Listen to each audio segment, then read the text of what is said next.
Hi there, and welcome to Story Time with Uncle Bill. And this is Fit in the Year, the road to six-pack abs. We'll be doing some triceps today, folks. And we're going to talk about the F word that I have. I'm a convicted felon, if you don't know.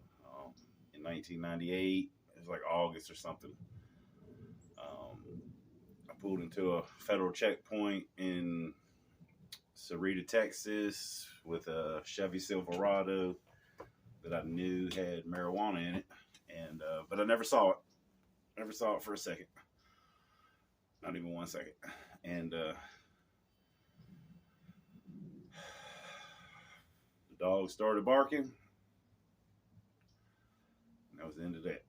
The road to a felony, and that's what that's about today. Like I said, we're gonna do a little triceps.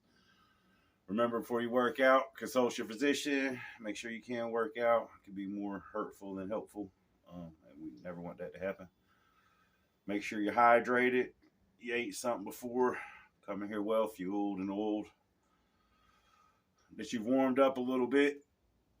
Maybe walked around something. Maybe even stretched afterwards. Coming with a positive attitude, ready to knock it out. I was 20 years old, and my buddy called me up. He said, "Hey, you want to make a run?" Now, since I've probably my whole life, since 9 years old, I've been around the game. The game meaning drugs. Somebody in my family either drank, smoked weed, coke, crack, crystal meth pills, heroin. My whole life. Love them all. Most of them are gone now, though. They're just gone.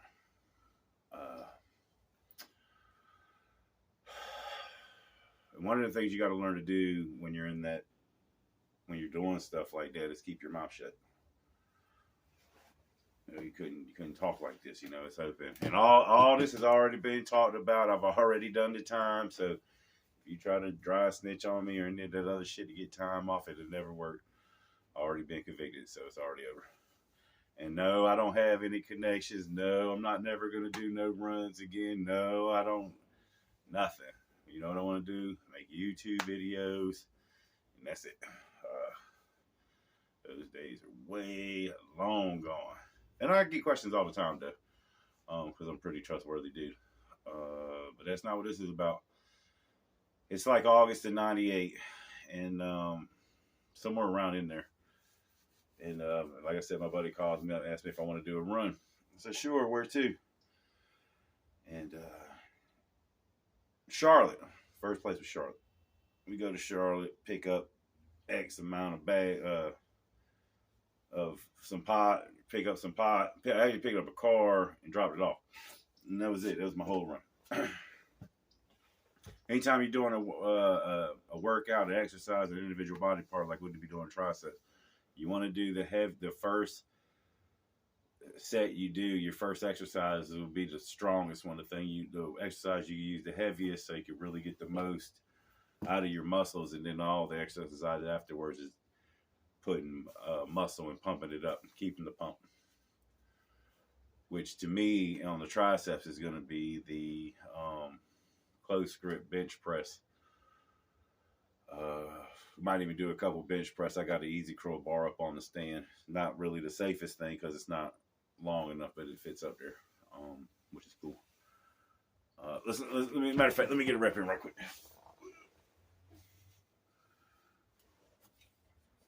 And I'll go wide first.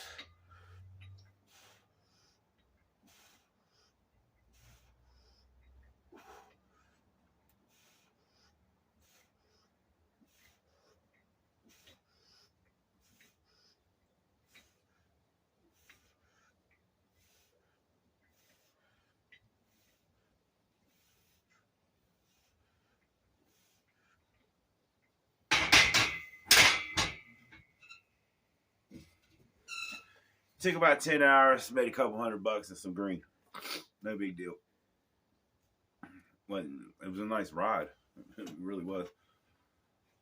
It's almost like I got paid for that, and that's the way I always seen stuff, And if the cops get behind me, we hit a roadblock, it's no big deal. They don't know that we have it. They don't have a dog and all. everything's legit. They just gotta let you go. I mean, your heart races and stuff. I mean, like I'm totally clean now, and I've been pulled over plenty of times. I had a car that was, I guess, registered to a drug dealer or somebody, but I was pulled over at one time like 10 times every year for about 2 or 3 years. Oh, this is such and such. Nah, it ain't, but go ahead and run it. You know, and I would have weed on me, smoking. Did that my whole life. Just did it my whole life. Straight up, my whole life.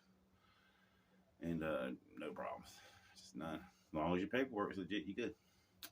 So, and they don't have suspicion. So I always rolled my windows down, always had air fresheners, always had bubble gum, no stupid shit. You didn't see it. You know, most of the time it'd be right there. Because if you're not looking, it's not there. So he calls me up and he goes, yo, you want to go on another run? And I was like, yeah. He said, we got to go to Charlotte again. So we went out to Charlotte, and Charlotte ended up being Texas. He's like, yo, you want to go to Texas? I mean, we got to thinking about that. That's a long drive. And it's McAllen, Texas, too. It's at the very bottom, all the way to the bottom, like right, the border, a couple miles down the road. So they put us up in a motel room. And of course, I said yes. So we went down there, flew down there, picked up a truck, came back, was in a motel room. These dudes came in. I mean, it was done. We was working for the Mexican Mafia. They came in this really big, nice truck, man. It was all decked out. Dude had a beanie. And when he opened it, toboggan, when he opened it up, it was full of money. And a bag of cocaine. He said, we can't get you. It's supposed to be, we was going to get a bunch of money and a bunch of weed, but they had to get the weed out of the truck. So they gave us a bunch of money, did a bunch of coke with us, and said when they processed the truck or whatever, they would get back with us. All right. Close grip.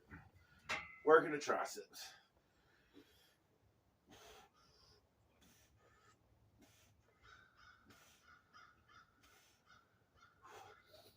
Breathing in, down, out, up.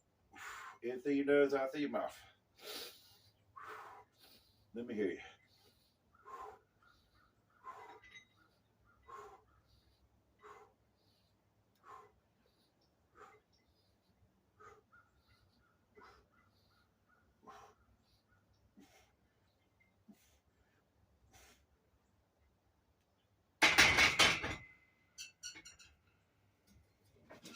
Now, normally I would go up in weight, but we're just going to keep the same weight.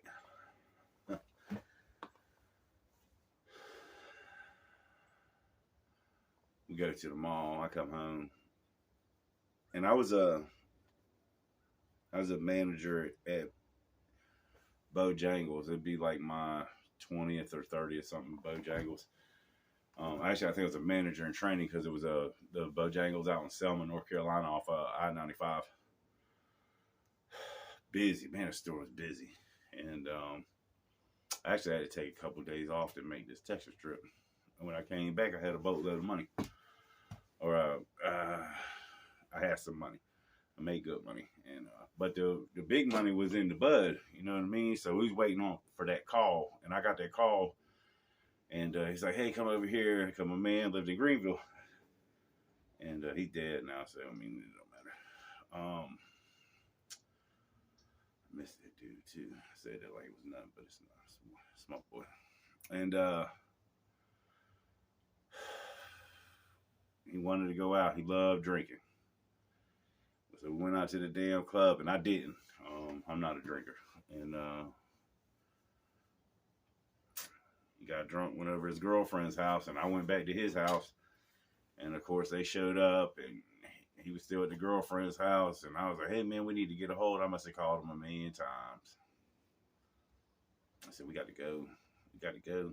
He said, we only need one driver anyway. So, because the plan was they're supposed to just drive me to the thing and I get my stuff and maybe make a trip back to, Greenville like I did before. I get to Charlotte by myself now, and all the big wigs is out there. We went to the Hooters. He was like, "Can you go by yourself?" I was like, "Yeah." And he was like, "To Texas." I said, "Oh shit, what?"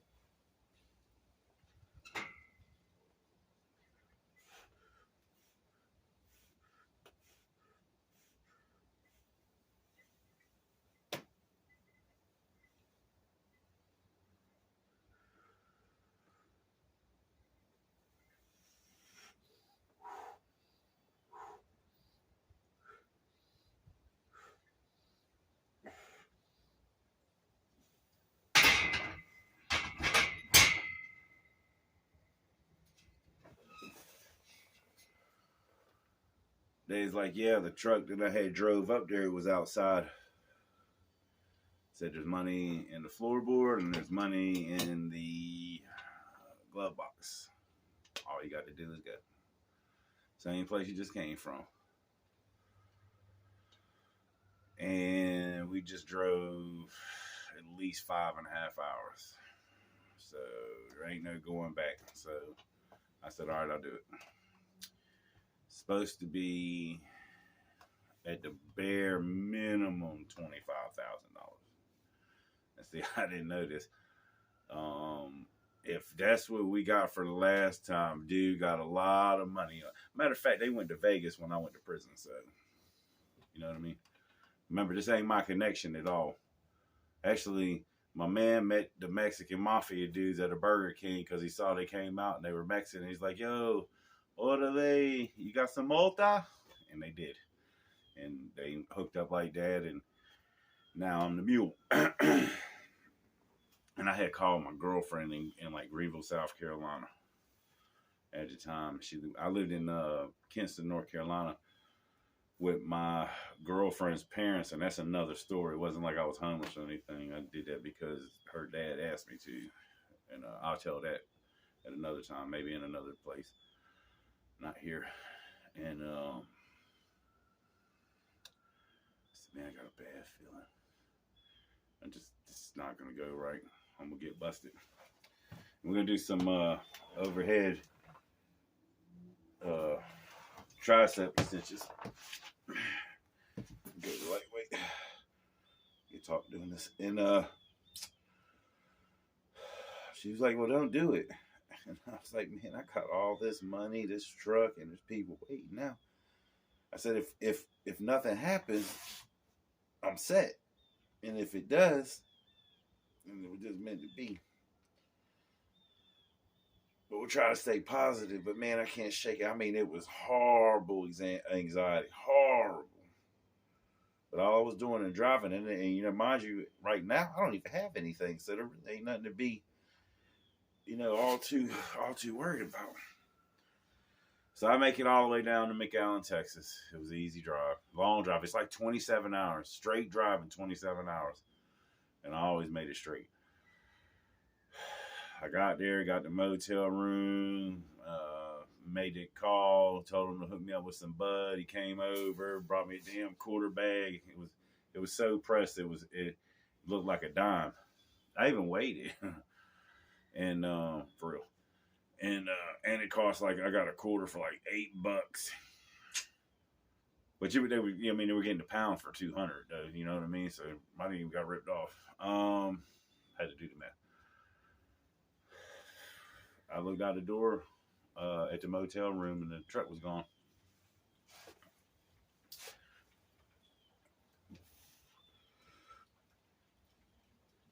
Two days later, it came back. And I got a call. I didn't even know it was out there. Man, the weed was sticky. It was really wet. Not like wet, like watered down. It was oily, you know. Couldn't smoke no joint of that shit. Had to put it smoking in a bowl. But the dude told me something went wrong, and that everything should be all right. And I said, "Man, what you mean something went wrong? Why are you calling me?" If we got to wait, we got to wait. I mean, ain't no reason risking anything. And mind you, people ain't speaking that good English. It's all, yeah, my friend. Oh, yeah, okay, okay, yeah. You know, shit. It was rough. But he's, oh no, my friend, you go. Is everything okay? Everything okay? I was like, fuck, if everything's okay, why'd you even call? But that didn't bother nothing. But it stayed, it's always right there in your mind. It's like, what? That didn't happen before.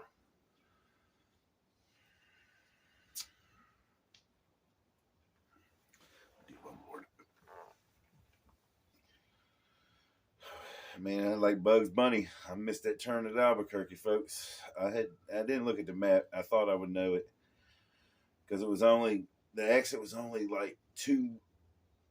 It was less than 20 miles from where I needed to go, and you had to hit that exit or you had to turn back. And I had passed it. I just simply passed it, and my thinking was, I'll keep going, and if I pass it, I'll go back. But when I had that thinking, I had already passed it. So I was probably, for my original departure time, probably about 20 minutes to a half hour off schedule. But I turn around, find a place, go off. So when you're coming out where I was coming out from, there's a federal checkpoint. Like when the first time I came up there, there's a big ass sign that says, or it's not a sign, it's multiple signs.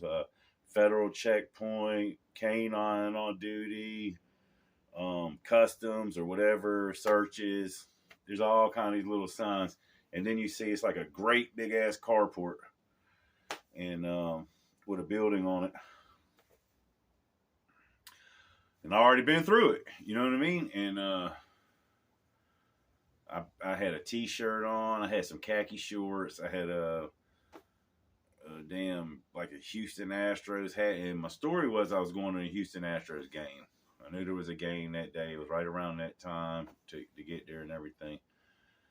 Tight story. So nothing. There's nothing extra in the truck. It's just me. Nothing in the bag. Nothing. There's just nothing. So there's like 3 or 4 vehicles, and I'm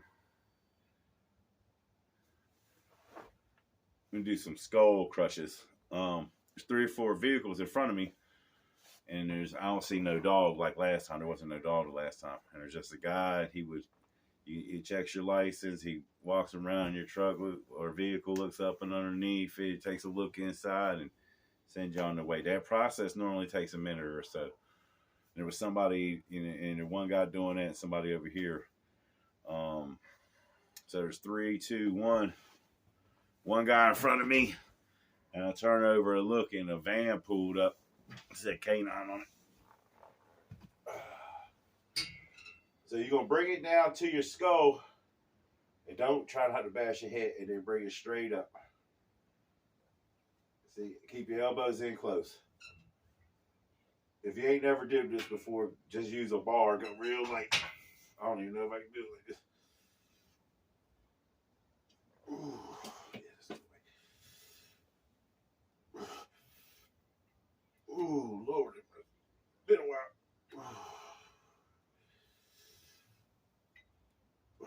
Now that'll get your triceps on fire there. You got to protect that forehead too.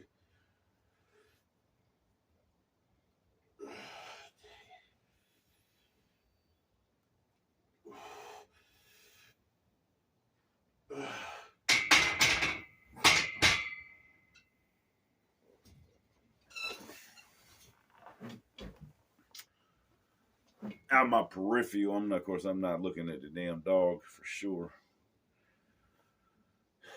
but I see the dog, and in my head I hear something ain't right with the truck.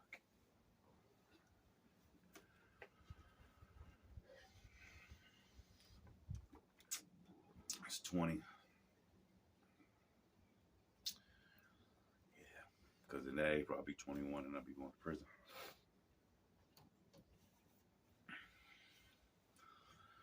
My turn. So vehicle pulls off. I pull up. Dude was like, "How you doing today, sir?" I said, "I'm good. How about yourself?" He goes, "I'm good. What you got going on today?" I was like, "Yeah, I'm going to Houston Astros game. You got your driver's license?" "Yes, sir. Here's my driver's license." Looks at my driver's license. "Okay, well, let me go walk around your vehicle right quick." He's walking around my vehicle, and he's walking around the vehicle. Now I see the dog, and the dog is right in front of me. What a, handler. And you hear, "Boo!" It's more like a yelp. Like it was a girl. She had nipples. 13 nipples. After she came around to the front of the truck, and she just passed that front tire, that front fender.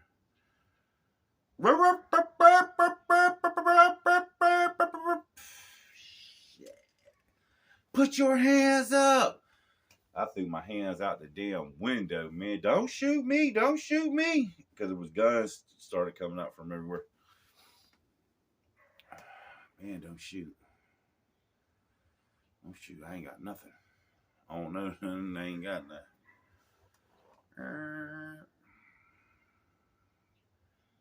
It's like, "You need to pull that right over there. You better not try to run. You better not." "I ain't trying to run. I swear to God, I ain't trying to run. I'm keeping one hand out the window, too. So I got to drive one, you know what I mean?"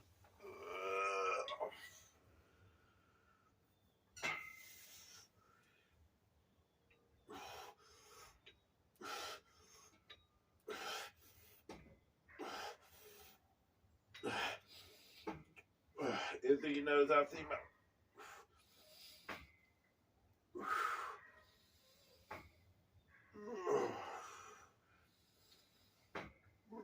Shoot.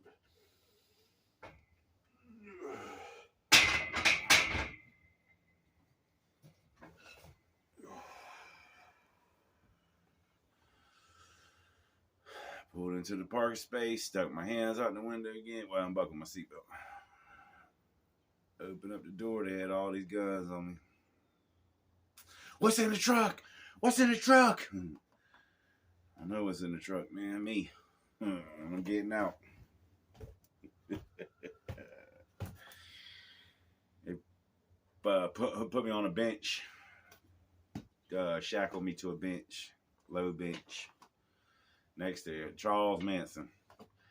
Dude had this big ass hair. Kind of like Indian. Real tan complected. He had one of those stab marks in his stomach that stick out. I mean, he looked like Charles. And I got a picture. I actually got the police to take a picture with me and him, and then the damn Mexicans bought it from me. $500.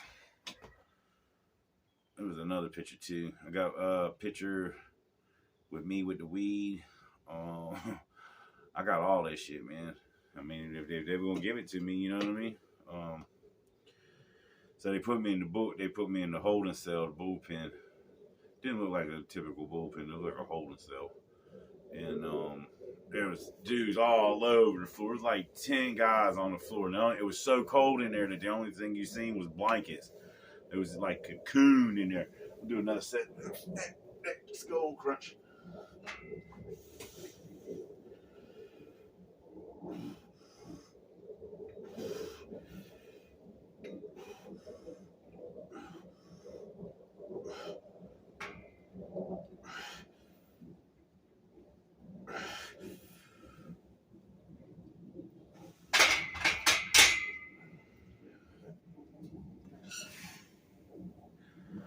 I was in there for hours, man. Freezing.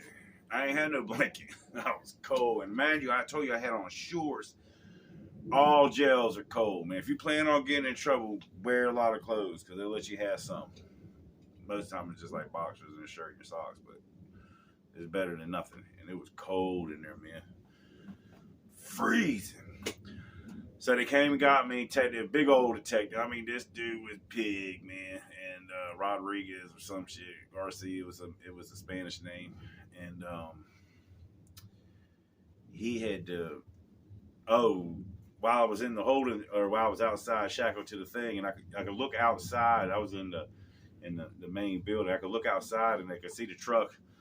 And they took a forklift, and where the tailgate opens and where the bumper is, there's a little compartment. Look on the back of your truck, you never see there's a little compartment. They had stuff to weed up in there. So they took that forklift and lifted that damn thing up, and it was just packages. It was brown paper bags, 2 kilos, 2.2 pound packages, and it was just lined up in the back of that thing. And your kilos is, normally what they ship, like it's just easier weight thing. But you see coke, heroin. Please let that be weed, because anything else this video wouldn't be happening. I got life. 200 plus 198 pounds of coke, crystal meth, crack, heroin. I mean, anything other than pot, you're screwed. You're just screwed. It's some real charges, man. What I recommend, if you're doing crime, if you're doing things that's going to be in trouble with the law, let me give you some good advice. Okay,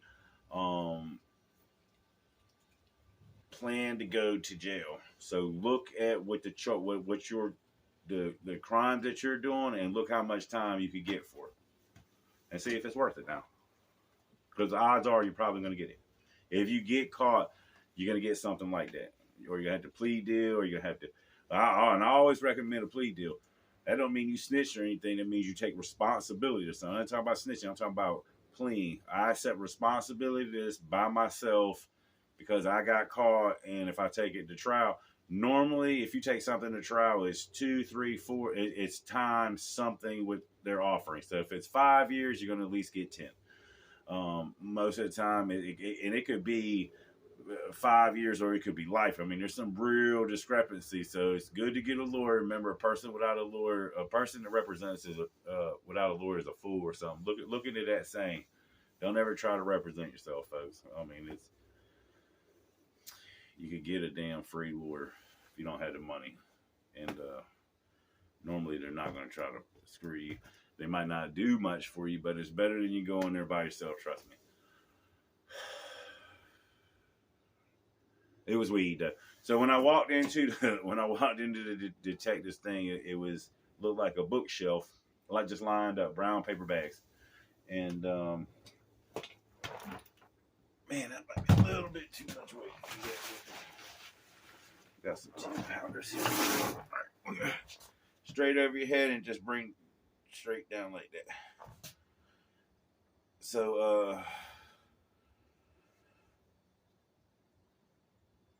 I saw it, because mind you, I'd never seen it. I didn't see it until they actually saw it too. And he said, "What you got? What we got over here? It smells like don't it smell good in here?" Yeah, I can smell it. And no, I don't think I could smell it. But I was like, "Hey, you think I could get some of that? Just scrape the top." And they opened it. It was a bunch of packaging. I forgot to count now. I lost count.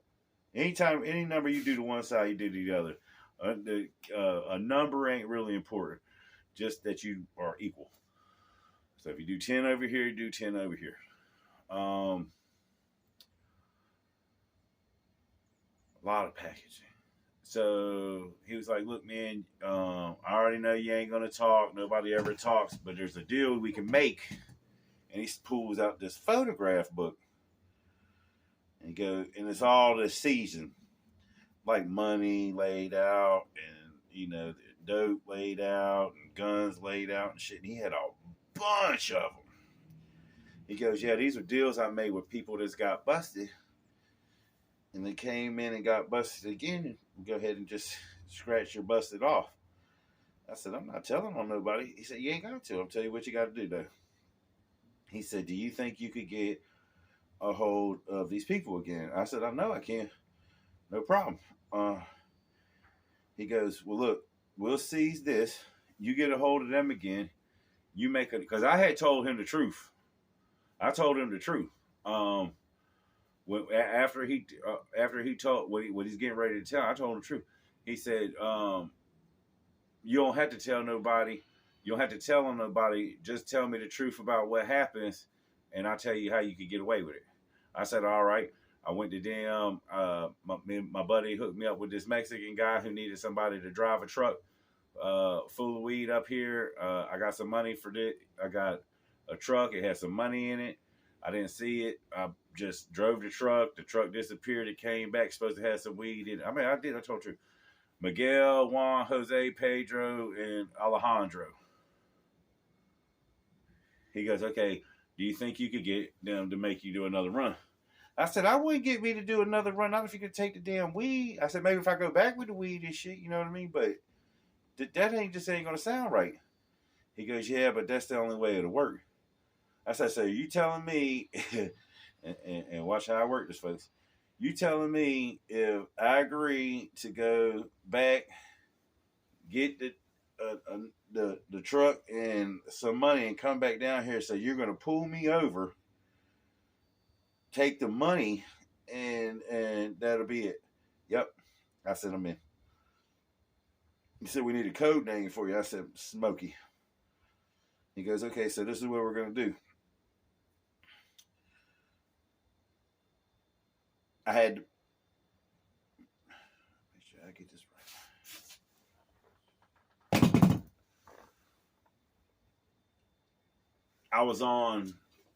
I got a bond for $75,000. And I didn't know if they was going to pay it or not. And I didn't have nobody to call because the bond on that was $7,000. And it was cash. And they needed cash for it. They needed $7,000 cash because I was out of state. And you know, if I don't go to court, a bond is if I don't go to court, he's got to pay the $70,000. You know what I mean? So for $7,000, it ain't worth it. And you talk about that dude told me if the first thing he said is I get £1 a year. So I was about to have fucking to do 200 years. I was never getting out of jail. And God, that was a lie. You know, if I got charged with the weed that I got caught with in Texas, it was the most I'd have had to do was 18 months. They could have got probation because they ain't been in trouble before.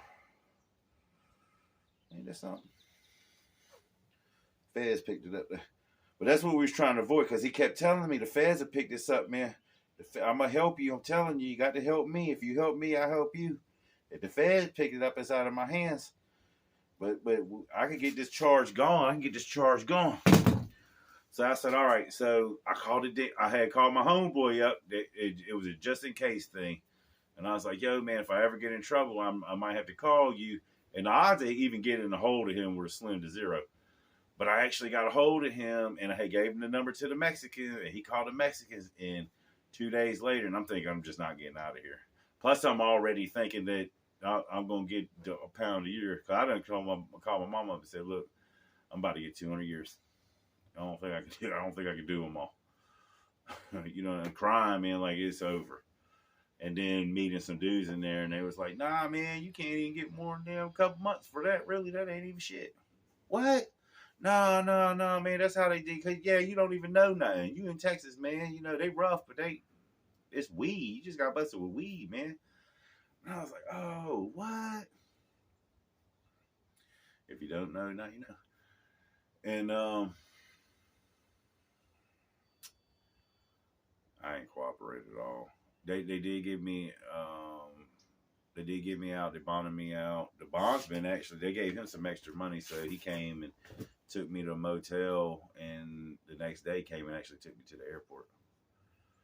And that's where that woman I had bought some weed from the woman down in the hotel room after I just showed her I got busted with the weed.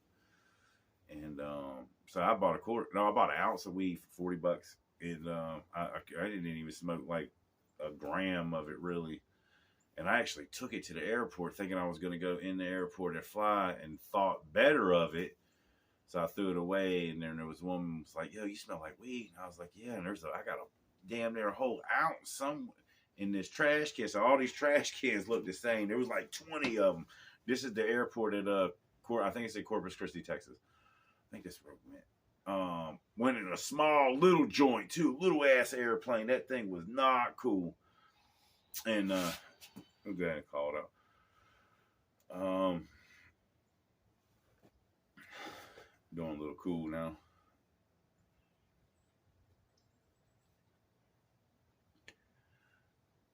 I really forgot which trash can it was, and she was digging it, and she had mustard and ashes. I mean, these are trash can receptacles, and it wasn't even a crowded airport. I don't even think there was like 5 people in there. Um, like 8 on the plane. It was one of them little planes too. It was a horrible thunderstorm. Damn, I was scared. I was next to this hot chick though. She's pretty, man. She's so pretty.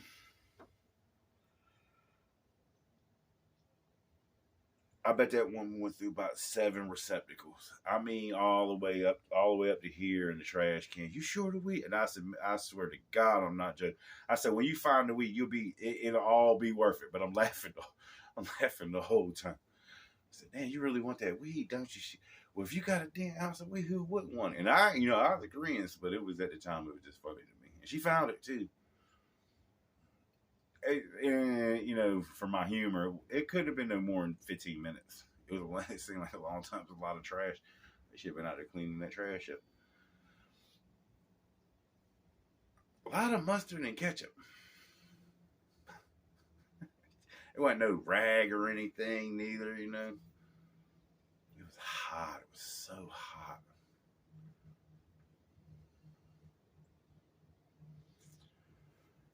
Yeah, so I ended up going home and I called like I was supposed to. I was supposed to call every Tuesday, and after a month, man, the dude was like, dude, you over there, you ain't doing shit, are you? And I was like, yeah, no, man, no, I'm going to get him. I never called them people again. I did go see them. After that airplane, they got me the airplane ride, and I went and met them, and dude gave me a couple $1,000. Said, you going to tell on us? I was like, nah. He goes, okay, well, we'll take care of you. We'll give you a bunch of money for your time, and that never happened. If it did, my man got the money, hey, pass this on to your man, because I never saw it. But I know I went to, I turned myself in January 3rd, 1999, at the federal courthouse in Wilmington, North Carolina. I actually had to go to trial to make sure that I was Mr. Chakowski. Had to ask me all this tests, and then they hooked me up with the diesel therapy back to Texas, where they sentenced me to 40 months in federal prison and 3 years supervised for possession with the intent to distribute. The original charge, I got 2 different PSIs. The first one says 106 keys of marijuana. And the second one says possession with the intent to distribute 98.8 keys of marijuana. And that 1.2 pound difference is the difference between 5 years and I think 15. And it was simple. I remembered all the packaging on it. And when they told me how much I got busted with, and they said there was these guidelines, and I was like, well, what the hell's the guideline? He goes, up to 100 keys. And I was like, well, how much did I get busted with? 106 keys. Well, 6 keys is like 13, 14 pounds. And there was 100 blocks. And I remember all that packaging. And I said, do I get charged with the tearaway? And tearaway is packaging. Do I get charged with the marijuana and the packaging, or I just get charged with the marijuana? He goes, no, you're right. You get charged with the marijuana. He said, I'll have to go to the cops and have them reweigh it, and we'll come back with a final thing. I'm talking to court-appointed attorney. And I remember his name. His name is Horatio Aldridge. Yeah. And when we went to court, I pleaded guilty for the 106. And while the judge was doing whatever calculations, I looked over and asked him, and it was already a bad day anyway. I have it in another thing. I said, hey, did you ever reweigh it? And he goes, oh, Your Honor.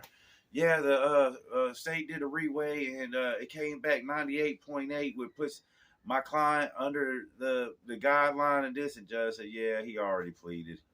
So I probably should have got that looked at, but I never did. I was just like, the hell with it. 40 months really isn't that long, and it just turned out to be long. It's way longer than you think, man. And but I would actually end up serving 55 months. It was a choice. And who knows, man? You know, what if 1 second, 5 minutes, if I didn't miss that turn? Because the money I took from the first run, I got I went to Lenore Community College, and I uh, signed up to be a machinist. Paid for all of it. Just got my student ID, and I actually have it. My student ID. Had to go back after I got busted and get my money back. They only gave me so much of it back anyway. It sucked. But that's the story for today, man. If you can, hit that like button, share the video, subscribe if you haven't. And if you're getting in trouble, don't. And if you do, look and see how much time you could do and see if it's worth it. I mean, because that's a pretty valid point, man. I probably still would have done it. I always said it'd be a lot. That was one of the best things that ever happened to me, and it's only because of what I did while I was in there. Because I was just doing so much, too much while I was out, when I could have been doing more productive things. Try to find to do the productive things out here, because being anything in prison is nothing. You're just trying to make it. Peace.